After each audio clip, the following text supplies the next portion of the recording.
Bueno, ahora vamos a pasar al llamado de todos los jueves, que es la columna de filosofía con Sergio Fuster. ¿Qué tal, Sergio? ¿Cómo estás? Hola, hola Alejandro, ¿cómo estás? Muy bien, Me Sergio. alegro, me alegro. Bueno, Sergio, ¿de qué nos vas a hablar hoy? Bueno, hoy traje un tema que si bien no es fácil, como todos los temas de filosofía, pero bueno, creo que es muy interesante para poder conocer un poco la historia de la filosofía, ¿no? Hoy les quería hablar un poco del pensamiento de un filósofo alemán llamado Ludwig Wittgenstein. Wittgenstein es un filósofo aproximadamente del principios del siglo XX, ya que él nace en 1889 y muere en 1951, pero lo interesante de Wittgenstein es que junto con Heidegger podríamos decir que fueron los filósofos más importantes del siglo XX, en el sentido de que ambos filosofaron de manera distinta, pero ambos lo hicieron con la intención de clausurar la filosofía, es decir, la filosofía llega hasta ellos y todo lo que viene después, bueno, ya como que es una especie de repetición de estos dos pensadores. Ya que Heidegger, bueno, hizo metafísica y Wittgenstein lo que hace es lógica matemática. Podríamos decir que tanto en Heidegger como en Wittgenstein hay un giro de la filosofía hacia la mística. ¿Qué quiere decir esto? Es decir, hacia el silencio. Porque si de la filosofía uno habla mucho, llega un momento que en realidad las palabras se acaban los conceptos y solo queda el silencio. Entonces tanto Wittgenstein como Heidegger terminaron en la misma idea, ¿no? La idea que en realidad la filosofía tiene que terminar como una especulación del lenguaje y tiene que aparecer el silencio de la mística. Por eso ambos rayan mucho en lo que hoy podríamos llamar que es el budismo zen, el taoísmo, o podríamos tener algunos links hacia esas corrientes de pensamiento que en algún momento podríamos hablar de ellas también. Así que bueno, quiero hablar un poco de este giro, ¿no? Este giro hacia la mística de la filosofía del principios del siglo XX. Pero bueno, ya que en un momento hemos dedicado una columna a Heidegger, ahora quería dedicarle una breve columna a Ludwig Wittgenstein. De Wittgenstein, la mayoría de sus estudiosos reconocen que hay dos momentos en su pensamiento. El pensamiento del primer Wittgenstein, que está atravesado por una obra que se llama el Tractatus Logicus Philosophicus, y el segundo Wittgenstein está atravesado por un libro póstumo que es Investigaciones Filosóficas. El primero es más lógico y el segundo es más pragmático. Pero más allá de esto, ambas formas del pensamiento, de la evolución del pensamiento de este filósofo, ambos están preocupados por el lenguaje y la relación del lenguaje con la realidad. A ver, para hacerlo fácil, en realidad no es fácil hacer fácil a Wittgenstein, pero bueno, voy a tratar de hacerlo. Para poder abordarlo teníamos que pensar en la siguiente fórmula. El mundo está constituido, según él, por una totalidad de hechos atómicos. ¿Qué quiere decir con hechos atómicos? Bueno, quiere decir que para Wittgenstein los hechos atómicos se refieren a que la realidad está constituida por átomos, pero esos átomos existen en tanto y en cuanto puedan ser nombrados. Si yo puedo nombrar una situación, existe. Si no puedo hacer la palabra, deja de existir. Por lo tanto, la idea de que las palabras y las cosas se relacionan de la siguiente manera. A cada cosa o a cada hecho del mundo le corresponde una palabra. Y esas palabras, más que darnos una idea semántica, nos tienen que dar una idea de imagen, una idea de pintura, una idea de una estampa del mundo. Pero obviamente las palabras se juntan con otras palabras y hacen frases, oraciones, hacen un lenguaje estructurado. Entonces, este lenguaje estructurado, él lo llamó proposiciones atómicas, que son combinaciones de palabras, y esas combinaciones de palabras se ajustan a determinados significados. Por lo tanto, la formulita es simple. El límite del lenguaje es el límite del mundo. De lo que yo no puedo hablar, me tengo que callar. Esa es la idea básica de Wittgenstein. Pero acá entra un concepto muy importante. La idea de que, si bien lo que no se puede expresar no existe, para Wittgenstein la ética no se puede expresar. ¿Quiere decir que no existe? Bueno, no. Lo que Wittgenstein va a decir es que la ética no es que no exista, sino que el acceso es el silencio. El acceso es la mística. ¿Y qué podemos entender por mística? Bueno, lo podemos entender como una clase de experiencia interior en las cuales se vive lo inefable, el contacto con una realidad supra, y a partir de ese contacto uno tiene esa vivencia que lo constituye, pero no lo puede hablar, no lo puede expresar en palabras. De ahí que terminara su primera obra con la famosa frase, ¿no?, de aquello que no se puede hablar, es mejor callar. Entonces, acá podemos, sin complicar más lo de este pensador, entender un poco que en realidad lo que Wittgenstein está buscando es una especie de iluminación, o iluminar al lector. No tanto que el lector entre en una lógica del lenguaje, sino que el lector entre en un estado de conciencia diferente, en la cual pueda de algún modo ser despertado a las imágenes del mundo y tener un acceso a esa realidad de manera distinta. Entonces tenemos una especie de asociación entre la filosofía del Tractatus con lo que pueden decir algunas filosofías iluminadoras, como las de Oriente, como el budismo, por ejemplo, donde, bueno, sin ir más lejos, el budismo zen es una clase de pensamiento, de sabiduría, que intenta el despertar de la conciencia a través de la irrazón, a través del no lenguaje.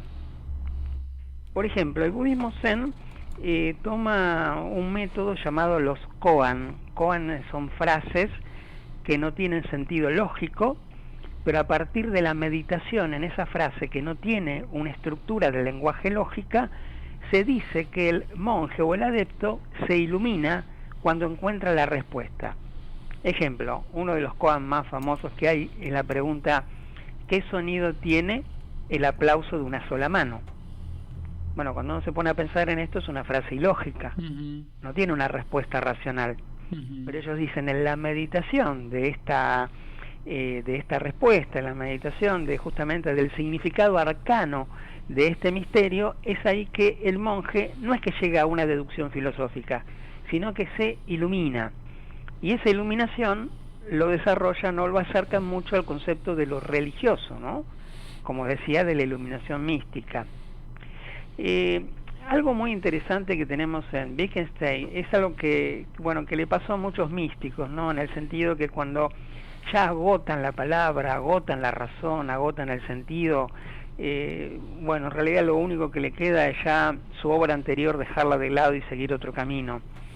Entonces yo creo que el Tractatus, de hecho coinciden muchos conmigo que lo han leído y lo han analizado, quizás mejor que yo, que hay un modo de leerlo que cuando ya uno lo termina y llega a esa comprensión espiritual, lo tiene que dejar de lado, ya no tiene sentido volver sobre eso. Por ejemplo, Tomás de Aquino, el teólogo medieval, que escribió una obra inmensa, ¿no?, llamada La Suma Teológica. Esa Suma Teológica está sin terminar, no porque murió, sino porque la última parte, al parecer, dice que Tomás de Aquino tuvo una revelación divina, tuvo una especie de contacto con una supraconciencia, y a partir de esa experiencia ya no pudo escribir más, no pudo razonar más, no pudo hacer más teología, y por lo tanto dejó el texto sin terminar. Entonces hay algo de esto, ¿no? Hay algo de que cuando el místico encuentra lo que busca, ya deja de estudiar, ya deja los libros y se dedica a experimentar su vivencia. Es como decía un poco Carl Jung, ¿no?, Carl Gustav Jung, con relación a la alquimia.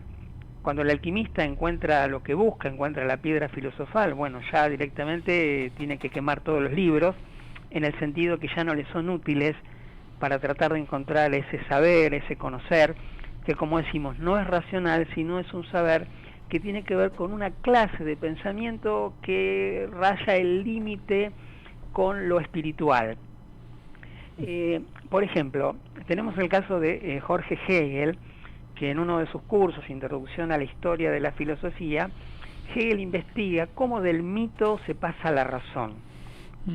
Entonces dice Hegel que el mito es una clase de pensamiento, pero no racional.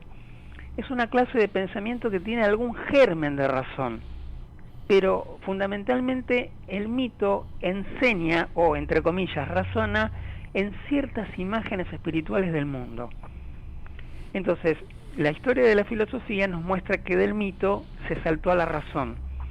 Y bueno, y ahora podríamos decir que desde los griegos hasta Heidegger y Wittgenstein, podríamos decir que ahora de la razón ellos han intentado pasar a la poesía, a la naturaleza, al zen o al silencio, ¿no? Entonces acá tenemos una estructura muy, muy interesante para pensarla, y me viene a la cabeza otro pensador, un filósofo japonés, más o menos contemporáneos a ellos, de la escuela de Kioto, Nishido Kitaro, que trató de investigar el tema de el saber cómo se convierte en nada, en la nada del zen, ¿no? Bueno, por eso quizás para otra columna lo podríamos estudiar. Sergio, vos sabés que un oyente, Viviana, nos pregunta, que a ella le gustan estos temas, y dice, ¿la mística concluiría en diversas tendencias teológicas? ¿Sería el final de la acción del pensamiento?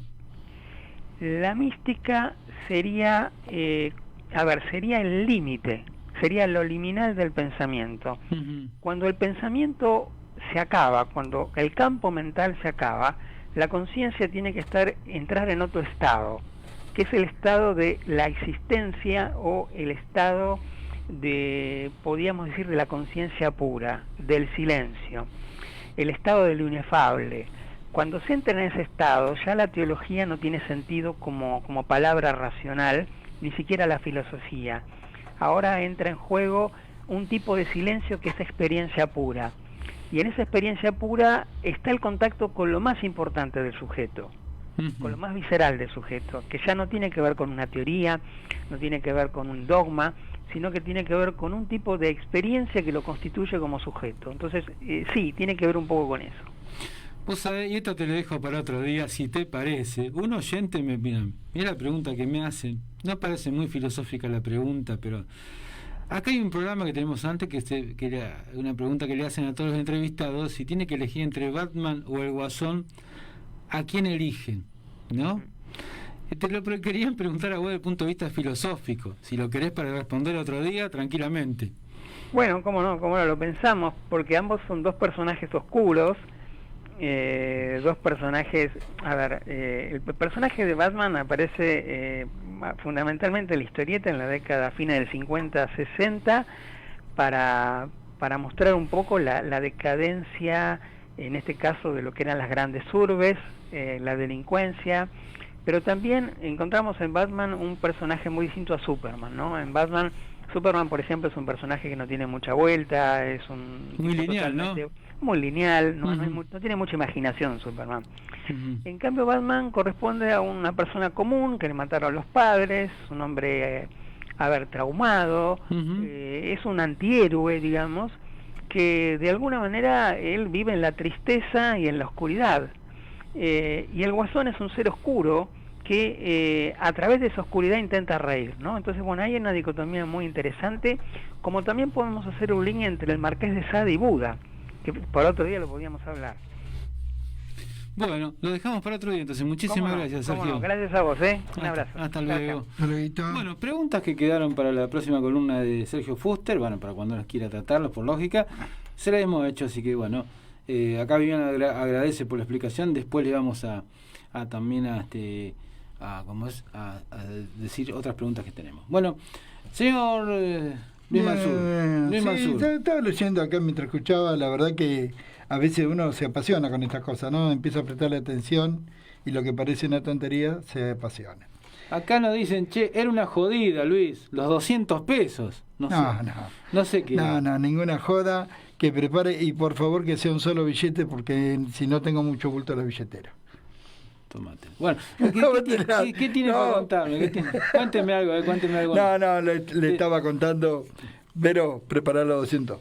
Le estaba contando que frente a la gran cantidad de accidentes de tránsito, el diputado está tratando de llevar adelante una nueva ley. Ajá. En donde en este sentido hay varias propuestas, entre ellas aumentar las penas por homicidio culposo por accidente de tránsito entre 5 y 7 años, cosa que daría lugar a que el conductor no salga que quede preso. Claro, que no sea como el día de hoy, que generalmente le dan menos de 3 años y... Claro, al ser menos de 3 años, sí. No le corresponde cárcel. Bueno, están buscando ese caso. En caso de que muera más de una persona o hay varios lesionados, la sanción sería entre 5 y 12 años. Duro todo este proyecto que quieren llevar. Todo conductor involucrado en un accidente de tránsito deberá someterse al alcoholímetro. Ya está hecho, eso se hace. Sí. Así que nada. Sí. Conozco